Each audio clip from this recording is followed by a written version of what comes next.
Dende este luns, as aves de curral non poden estar ao aire libre en moitos municipios da nosa contorna. A expansión da gripe aviaria levou o seu confinamento tanto en galiñeiros domésticos como explotacións e granxas avícolas. Que tal, saúdos? Aquí nas nosas comarcas hai un total de 16 municipios afectados. No conxunto de Galicia son 40. Vémolo dentro duns minutos. Agora os titulares. As promotoras que impulsan vivendas de promoción autonómica en Pontevedra pídenlle a Xunta máis solo para poder seguir construindo. Esta mañá visitou os bloques de vivenda pública que se están a erguer nos antigos terreos de Tafisa a conselleira de Vivenda. O PSOE exixe o cese inmediato de Toño Caamaño como membro do goberno de Outes tras a expulsión definitiva do partido. De non ser así, ameazan con recorrer a vía xudicial.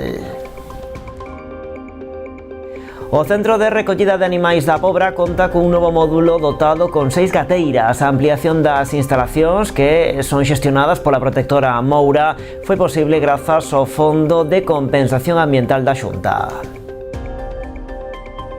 Caldas xa goza do seu novo fogar do Maior. O centro acaba de ser inaugurado nun acto que asistiron dúcias de usuarios. Dende este luns, as flamantes instalacións xa funcionan a pleno rendemento, acollendo máis dunha vintena de actividades para as que están inscritas máis de 800 persoas. Nace a Oficina do Cinema de Pontevedra.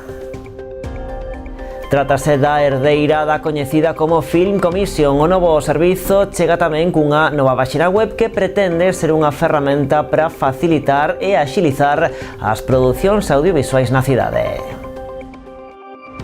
Con todo isto, comezamos. Están vendo as novas do día en Canal Rías Baixas.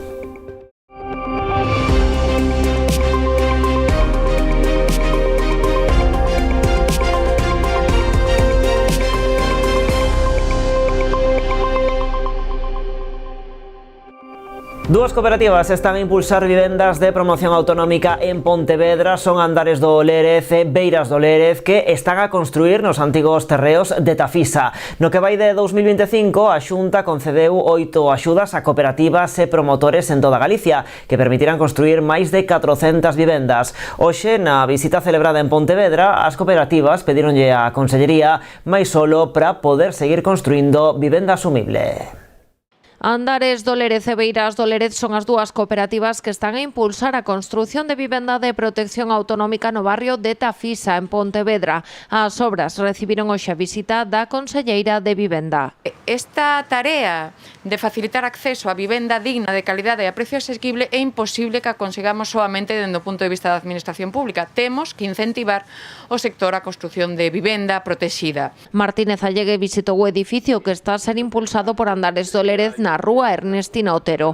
A cooperativa foi beneficiaria dunha axuda autonómica de 560.000 euros. Y entonces, en nombre de las miles de personas que pasan por nuestra empresa buscando una vivienda, buscando una solución al problema de la vivienda, tengo que pedir más suelo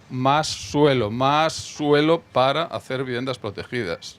Nosotros ahora mismo no tenemos ningún suelo en cartera ni a futuro inmediato, es decir, no podemos seguir creando vivienda asequible. A maioría dos pisos deste edificio son de 3 dormitorios, 2 baños, terraza, praza de garaxe e rocho, distribuídos en 85 metros cadrados. O seu prezo rolda os 180.000 euros. As obras comezaron hai 5 meses e teñen un prazo de execución de 24. Despois, os propietarios terán que agardar ao redor de 4 meses máis para completar os trámites administrativos. Una ayuda que sería un verdadero impulso fundamental, sería una ayuda a la entrada, al primer pago que tienen que hacer los socios, que es la gran barrera para el acceso a la vivienda. Casi todo el mundo está en condiciones de pagar la cuota hipotecaria, pero no todo el mundo tiene esos 40.000 o 50.000 que cuando se trata de una vivienda privada, y una cooperativa de viviendas es una entidad privada, pues es necesario aportar porque As cooperativas pontevedresas son dúas das 8 que en toda Galicia se beneficiaron das axudas da Xunta de Galicia deste ano. Repartíronse 4,3 millóns de euros para construir 403 vivendas. Temos que facilitar a labor, desburocratizar, habilitar solo onde poder construir máis vivenda. E para iso temos esos proxectos de interese autonómico, esas modificacións que levamos, que comentábamos tamén, como esa posibilidade de que sexan proxectos de interese autonómico dende un punto de vista local, tanto de iniciativa privada como de iniciativa pública, que desenvolvan ese ámbito, que urbanicen ese ámbito, que concursen ese ámbito. A Consellería destacou que a Xunta potenciará esta liña de axudas nos orzamentos do 2026. A intención é triplicar a contía ata preto dos 15 millóns de euros. Da política, tal como xa fixeran os distintos grupos municipais, agora é o propio Partido Socialista quen exixe a saída inmediata de Tono Caamaño do goberno de Outes. Tras ratificarse a súa expulsión definitiva do PSOE, a Dirección Provincial do Partido na Coruña entende que a lei debe cumprirse sen excepción, aludindo ao informe da Secretaría do Concello, segundo o que o concelleiro tránsfuga non pode ver melloradas as súas condicións laborais nin manter beneficios derivados da moción de censura, volvendo á anterior situación na que non contaba con soldo nin delegacións tras a saída do tripartito. De non decretarse o seu cese, o PSOE advirte de que tomarán as medidas necesarias, polo que non descartan recorrer a vía xudicial para a reposición da legalidade e depuración de responsabilidades. O goberno local de Vilagarcía acusa o PP de mentir sobre os gastos e ingresos da xestión de residuos. Os populares aseguraban que o executivo de Alberto Varela estaba a ocultar as ganancias que obtiña o Concello co que consideraban o sablazo do lixo. Segundo o PP, coa taxa do lixo xeráronse ganancias no 2025 por un importe de case 129.000 euros, algo que desminte por completo o goberno local. Acusan o PP de mentir ou, cando menos, amosar un absoluto descoñecemento de como funciona a administración local. A voceira do goberno vilagarcián indica que nas táboas difundidas polo Partido Popular están a mesturar datos de 2024 e 2025. Tania García apunta ademais que unha cousa é a previsión de ingresos e gastos e outra os datos reais de liquidación co que realmente se ingresa, porque, aclara, non todos os recibos se acaban cobrando. Sobre o superávit de 129.000 euros que di o PP, o goberno local asegura que non é tal, e máis fala dun déficit de 617.000 euros, tal como recolle un informe de Tesourería. Sobre a suba do recibo do lixo, lembra García, trátase dunha normativa europea que obriga a que o servizo non sexa deficitario para as administracións. Os feitos están aquí demostrados por parte dos informes de intervención e de tesorería, e o que lle pedimos ao Partido Popular é que, por favor, sexa serio. Se non ten capacidade para a súa acción política, non ten capacidade para facer oposición, unha oposición digna e responsable, o único que lle pedimos é que polo menos non engane a cidadanía. Porque facer un cuadro onde se mezclan datos do 2024 e 2025, onde se confunde a cidadanía sobre a previsión de ingresos co realmente ingresado, tamén é falta de información, de coñecemento ou ganas de enfangar, que é o que fai o Partido Popular, e dende logo entendemos que siguen a estela do Partido Popular de Madrid e de Valencia, que utilizan a mentira para o seu propio rédito político. E o Partido Popular de Pontevedra propón a posta en marcha dun bono municipal que contribúa á dinamización da economía local e a apoiar o comercio da cidade. Bautizado como Bonos Ponte de Compras, busca replicar con fondos do Concello iniciativas como a dos bonos Activa a Comercio da Xunta de Galicia.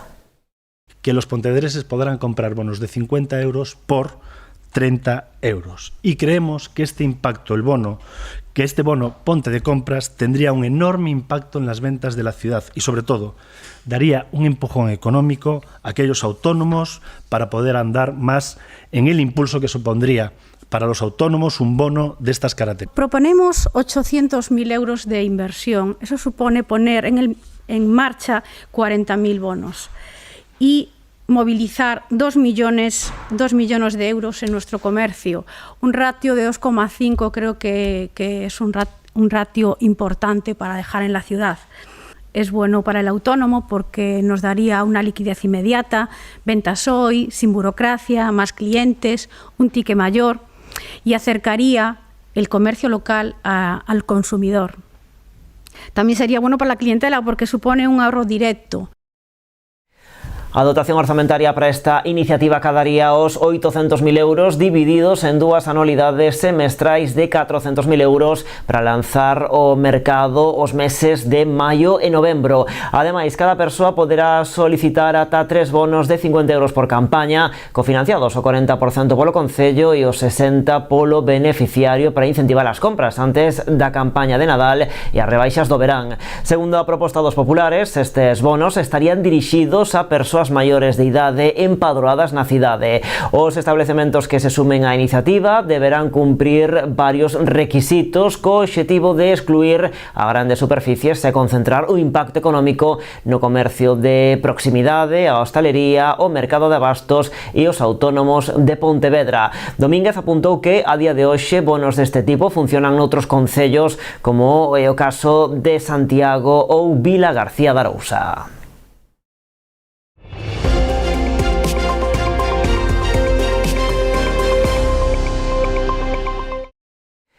Dende este luns, as aves de curral non poden estar ao aire libre en moitos municipios da nosa contorna. A expansión da gripe aviaria levou o seu confinamento tanto en galiñeiros domésticos como explotacións e granxas avícolas. Os concellos afectados dende hoxe son Marín, Meis, Poio, Pontevedra e Vilagarcía, na provincia de Pontevedra, e Portodosón, Rianxo e Ribeira, na da Coruña. Estes sumanse a outros onde esta medida xa se aplica dende o pasado mes de xaneiro. A Illa de Arousa, Cambados, Ogrove, Meaño, Ribadumia, Sanxenxo e Vilanova. No conxunto de Galicia son 40 os concellos afectados repartidos polas 4 provincias. Ademais da cría de aves de curral ao aire libre, a medida tamén afecta a parrulos e gansos. Outra das medidas a ter en conta é que unha vez pechadas non se lles pode dar auga procedente de depósitos os que poidan ter acceso ás aves silvestres, a non ser que sexa debidamente tratada. Tamén quedou prohibida a súa presenza en feiras e mercados. Ademais, dende a Xunta fan un chamamento a contactar co 012 ante a sospeita dun posible caso de gripe aviaria. O número de casos de gripe aviaria medrou en toda España nas últimas semanas e tamén noutros países próximos. En España foron sacrificadas xa unhas 300.000 aves. Dúas ribeirenses enfrontanse a penas de 4 anos e medio de cadea por un presunto delito de tráfico de drogas. Os feitos aconteceron en outubro de 2019, cando as acusadas foron interceptadas en plena rúa con 56 gramos de cocaína, 2 de heroína e 3 de cannabis, unha cantidade de droga que podería superar os 5.000 euros no mercado. Levaban tamén consigo máis de 400 euros procedentes da venda de sustancias, así como unha báscula de precisión e 2 teléfonos móviles relacionados coa actividade delictiva que levaban a cabo. Ademais da pena de prisión, a Fiscalía pide para elas unha multa de máis de 10.000 euros que pode ser conmutada por 100 días de privación de liberdade en caso de non aboala.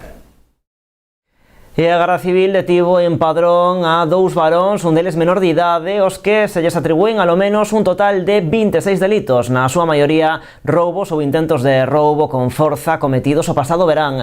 Foi no marco da denominada Operación Vehiculum. Un dos prendidos era un vello coñecido das forzas da orde con numerosas detencións anteriores por causas semellantes. Segundo indican fontes do Instituto Armado, as súas andanzas xeraron unha gran alarma social non só en Padrón, senón en toda a súa contorna. Bueno, o Centro de Recollida de Animais da Pobra conta cun novo módulo dotado con 6 gateiras. Ampliamos despois da publicidade.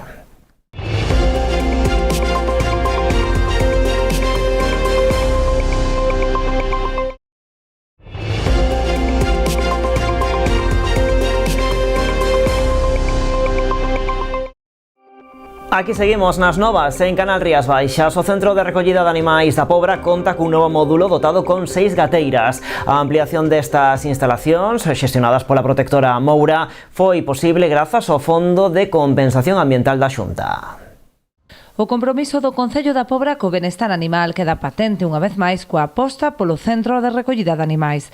Tras a súa posta en marcha, o Concello vende a cometer agora a ampliación das instalacións cun novo módulo para gatos. A ampliación do centro foi posible grazas a un investimento próximo aos 50.000 euros, con cargo ao Fondo de Compensación Ambiental. A realización desta ampliación, que consiste na construción dunhas instalacións independentes para gatos, en concreto 6 módulos para gateiras, que van permitirnos dar un importante paso no benestar dos animais que se acollen neste centro.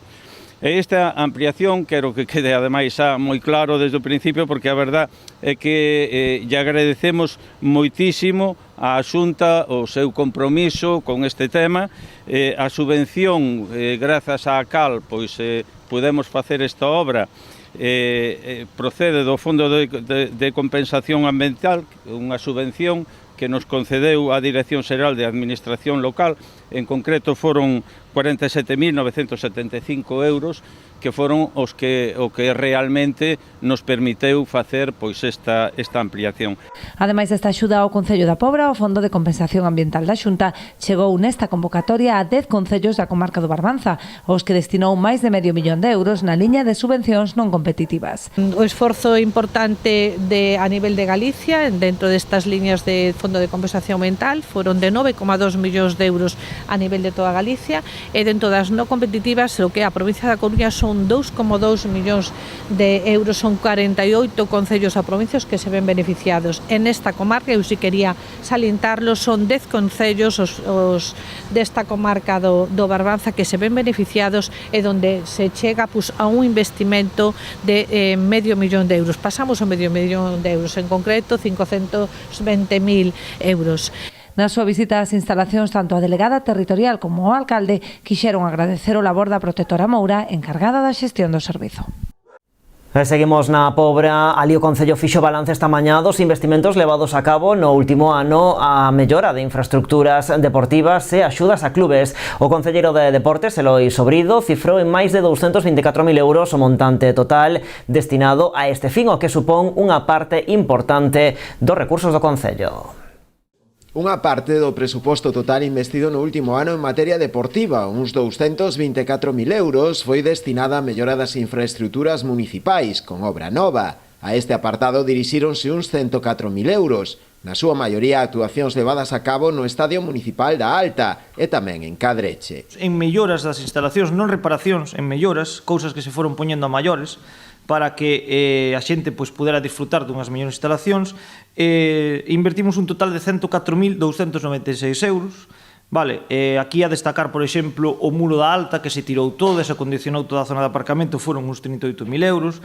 Botouse tamén unha zorra naquelas zonas que encharcaba máis, por un valor de 7.350 euros. Tamén en Cadreche, agora neste casi final de ano, invertimos 21.000 euros, tanto no asfaltado do cacho de aparcamento que quedaba, como tamén Zahorra, desde a porta hasta o vestuario, porque tamén tiña ese problema de encharcado. Tamén invertimos cerca de 3.000 euros en cambiar algunha das chapas que estaban no tellado da tomada, que tiñan problemas xa de, sobre todo as translúcidas que filtraban agua.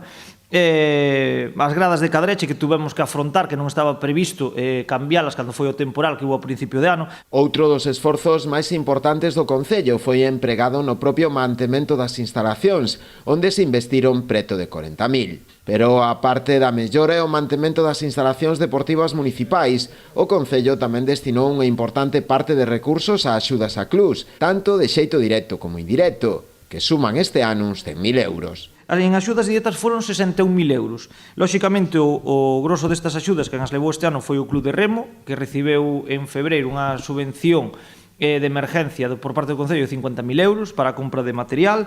Depois tamén recibeu, para poder facer o campeonato de España aquí, 4.000 euros. Depois tamén o Puebla Fútbol Club, Kempo, Atletismo e Básquet, pois tamén por necesidades levaron unha axuda así un pouquiño máis directa, que non ten que ver ca subvención de deportes polas actividades que se fan anualmente. En canto aos costes indirectos, estes que digo eu que casi que non se ven, pero que están aí, vale, é dicir, porque algún club fai un campeonato, fai algunha cousa, se ti non lle pos a mellor a ambulancia, os baños portátiles, os equipos electrógenos, non o poderían facer. Nestas axudas indirectas son casi 20.000 euros, son 19.700 euros. O que se leva máis grosso son as ambulancias, que subiron un montón, e agora en algunha actividade siguen medicalizadas, son 11.000 euros. En equipos electrógenos, que a veces o propio Concello ten outra actividade, non pode destinar os que ten, son 1.200 euros. Os baños portátiles, 1.500, a lugar de carpas 2.000 euros, e outros como poden ser escenarios, insisto, o Concello ten, pero a veces se usan para outras cousas, escenarios, os trofeos, uns 4.000 euros. E Caldas goza xa do seu novo fogar do Maior. O centro acaba de ser inaugurado nun acto que asistiron dúcias de usuarios. Dende este luns, as flamantes instalacións xa funcionan a pleno rendemento, acollendo máis dunha vintena de actividades para as que están inscritas máis de 800 persoas. O alcalde salientou que a posta en funcionamento deste novo fogar do Maior é un punto seguido ás políticas sociais do concello das últimas 2 décadas. En Caldas había moitas ganas de descubrir as novas instalacións do Fogar do Maior. Moitos dos seus usuarios non quixeron perder a oportunidade de vivir o momento da posta en marcha destas novas instalacións. Co corte de cinta, abriuse na vila unha nova etapa que pon a terceira idade no centro das políticas de benestar. Esta é a vosa casa, a casa de todos os maiores de Caldas, é a mostra e a forma na que vos queremos agradecer e devolver ese tanto traballo que en tempo pasado fixestes para que todos nós teñamos a terra que temos, teñamos a vila que temos, teñamos a educación que temos e sexamos o que somos. Hoxe Caldas é o que é un referente en gran parte gracias a todo o que fixestes vos. As novas instalacións teñen case 900 metros cadrados, están na rúa Sarnadela, nun local comprado e remodelado polo Concello. O alcalde destacou que con este novo Fogar do Maior ábrese unha nova etapa tras 20 anos apostando polos maiores. Hoxe é un punto seguido, hoxe renace unhas novas instalacións do Fogar do Maior, pero fan no ca mesma esencia de sempre. Queremos converternos no punto de encontro, de afecto e de convivencia. Queremos que este espazo este aberto, por iso tamén outra novidade que vai estar aberto 7 días da semana. Queremos que este cheo de vida e queremos que aquí se siga a construir o futuro coa vosa forza, coa forza da experiencia. Este luns o novo Fogar do Maior xa acolleu as súas primeiras actividades. Son case 20 as propostas que aquí se ofrecen, que se distribúen polas 5 grandes salas coas que conta o centro, xunto con outras que se desenvolven no exterior. Propostas todas elas para gozar dunha terceira idade activa, gañando en saúde ou aprendendo cousas novas. Co Fogar do Maior o que pretendemos é que esa xuventud se vos traslade ao día a día, é dicir, cando na escola de novas tecnoloxías ou de informática estades aprendendo a manexar redes sociais, a manexar un FaceTime, unha videollamada ou o que sexa, estamos poñendo en contacto con moitos familiares que seguramente estén alexados por circunstancias ou estamos permitindo falar cos vosos netos. Pero tamén cando vindes á Escola de Ximnasia de Gabri ou á Escola de Espalda ou a natación, vos permite mantervos nun estado, nunha forma física que vos permite desfrutar dos vosos netos. Ademais de ximnasia, no Fogar do Maior ofrécense propostas de estimulación cognitiva, expresión artística, alfabetización digital ou acceso a novas tecnoloxías. O local estará aberto de luns a domingo, ofrecendo ao mesmo tempo aos maiores lugares nos que confraternizar con xogos de mesa, falar ou ler a prensa. Tamén está previsto que se organicen bingos e outras actividades. O Fogar conta con máis de 800 persoas inscritas. Máis actualidade, a CIGA dedica a Castelao a quinta edición da súa xornada de historia e a escolla do galeguista como tema dos relatorios, o que leva o sindicato a celebrar a actividade en Pontevedra, que ata agora se realizou sempre en Santiago. Así será o sábado 22 de novembro, na sala multiusos do Teatro Principal. Esta xornada que nos vai dar unha visión pois bastante ampla do que é a figura de Castelao, ademais tratada desde diferentes ámbitos e dunha maneira pois moi orixinal. A xornada comezará ás 10 da mañá coa intervención de Xesús Ron, dramaturgo e director da peza que o grupo teatral Chévere está a preparar empregando como fío conductor o cadro de Castelao, a derradeira lección do mestre. Seguiralle unha entrevista á xornalista Tareixa Navaza, que realizou a retransmisión da chegada dos restos de Castelao a Santiago no ano 1984. Xa pola tarde terá lugar a presentación de Castelao en banda deseñada, historia biográfica de Castelao, da man dun dos seus autores, Ignacio. Xa para rematar, realizarase un roteiro guiado pola Pontevedra de Castelao, incluindo unha visita ao museo que estará dirixida polo historiador Roberto Rivas. A xornada é de balde, hai capacidade para 70 persoas, polo que é preciso realizar inscripción previa na web ciga-ensino.gal/cursos. Está aberta ao público en xeral, pero contará con homologación para o profesorado. E dúcias de veciños sumáronse este sábado ao magosto popular organizado pola Asociación Altofalante e o BNG de Ribeira na Praza do Concello. Os xogos populares e a música de DJ Jalaico acompañaron a degustación de castañas que se prolongou ata ben entrada a noite cando tivo lugar o conxuro da queimada a cargo de Nando John. Houbo tamén actuacións musicais a cargo de varios grupos tradicionais e mesmo a presentación dun libro infantil. Foi o propio autor, o ribeirense Jorge Pérez San Pedro, o encargado de dar a coñecer o Magosto de Brais. Os organizadores do Magosto destacan a boa acollida deste evento que buscaba crear un espazo de encontro cidadá ao tempo que se recuperan e poñen en valor tradicións tan arraigadas en Galicia como os magostos.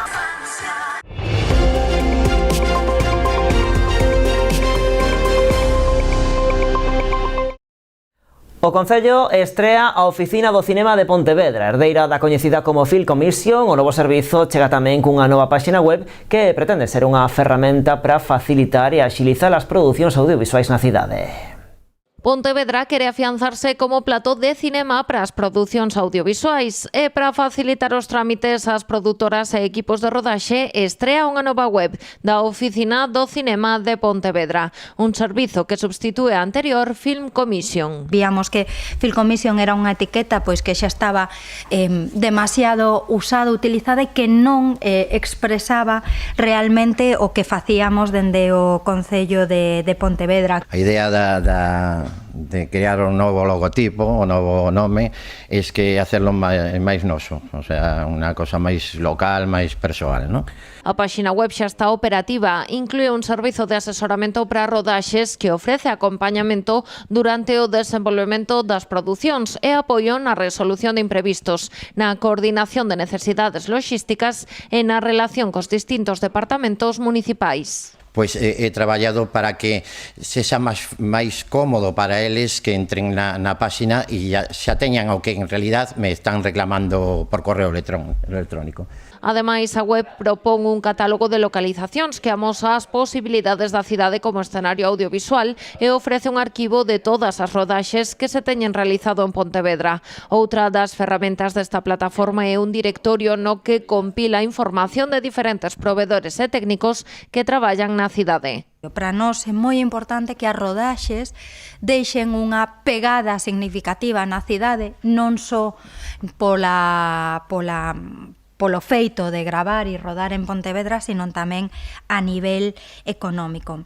A Oficina do Cinema conta ademais cun equipo técnico especializado encargado de acompañar, orientar e facilitar a chegada de producións á cidade. Toda a información pode consultarse na web cinema.pontevedra.gal. E a Concellería de Cultura de Ribeira promoverá entre os centros educativos do municipio unha nova edición do concurso de deseño do cartel e a postal de Nadal. Haberá 2 premios para cada unha das dúas modalidades a concurso, con 150 euros en vales de compra.